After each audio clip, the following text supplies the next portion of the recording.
Hello everybody, and welcome to Storytime with Skyrim. In this series, I'm going to be reading the books that we found on our adventure with amalamadindong.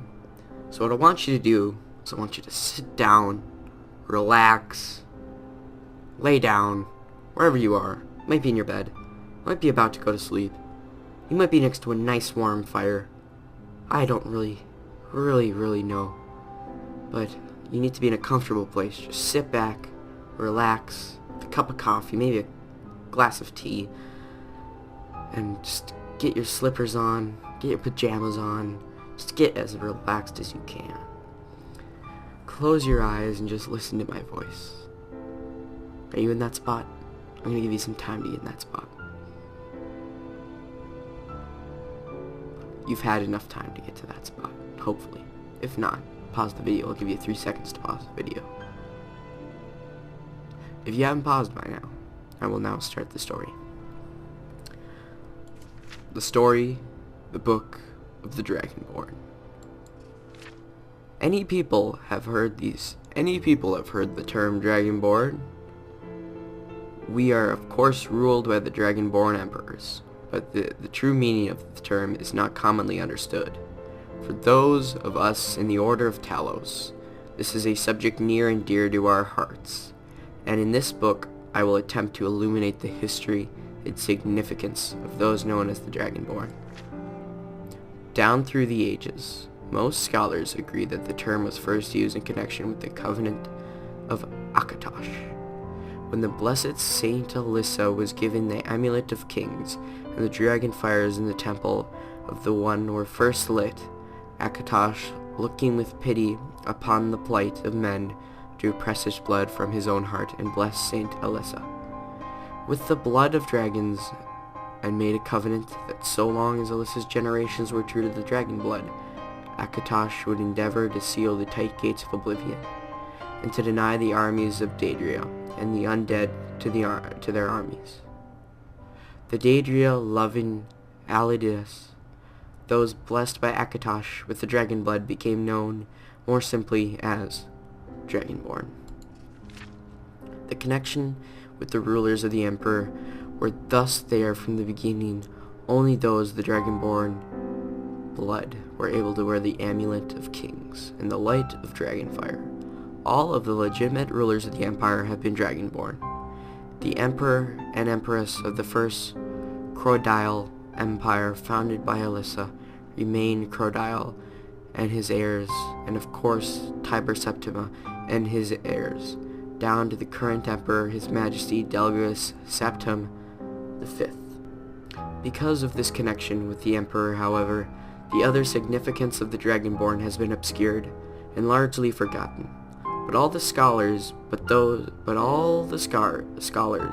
and those of us dedicated to the service of the blessed Talos, who was Tiber Septima, very few realize that being Dragonborn is not simply a matter of heredity.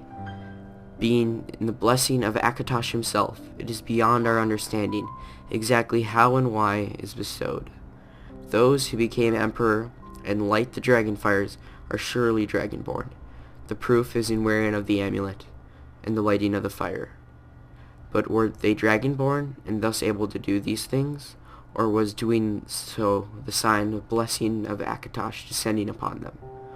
All that we can say is that it is both divine and neither a mystery. The line of Septimus have all been Dragonborn, of course, which is one reason the simplest notion of it being hereditary has become so commonplace.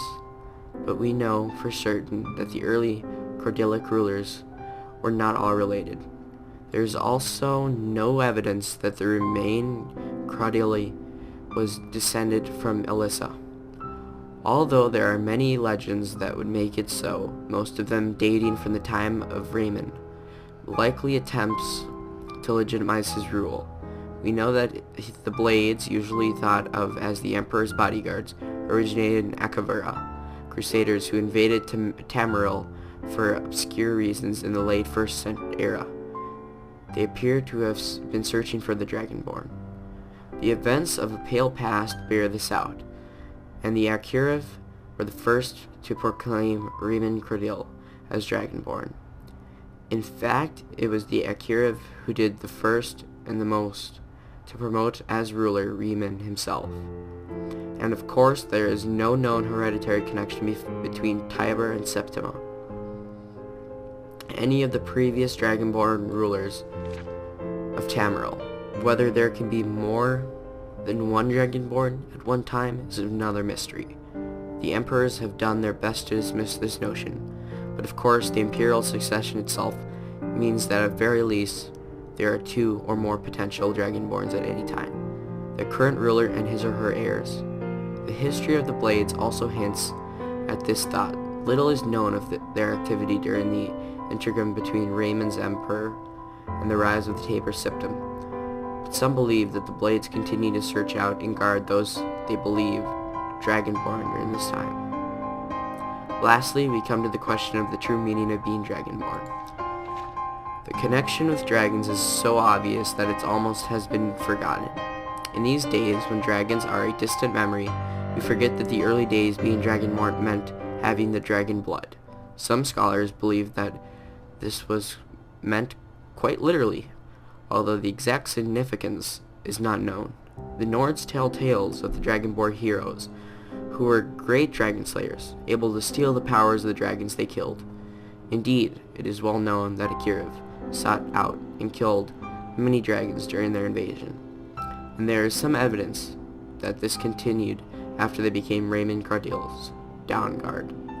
Again, the connection to dragons, the direct preceder to the Blades of today. I leave you with what is known as the prophecy of the Dragonborn. It's often said to originate in an Elder Scroll, although it's sometimes also attributed to ancient Akirav. Many have attempted to decipher it, and many have also believed its omens had been filled, and that the advent of the last Dragonborn was at hand. I make no claims as interpreter of prophecy, but I do suggest that the true significance of Akatosh, gift to mortal kind, has not yet to be fully understood. When misrule takes its place at the 8 corners of the world, when the brass tower walks and time is reshaped, when the thrice blessed fail and the red tower trembles, when the dragonborn ruler loses his throne and the white tower falls, when the snow tower lies sundered, kingless, bleeding, the world eater wakes, and the wheel turns upon the last dragonborn. Thank you for listening to Skyrim Storytime.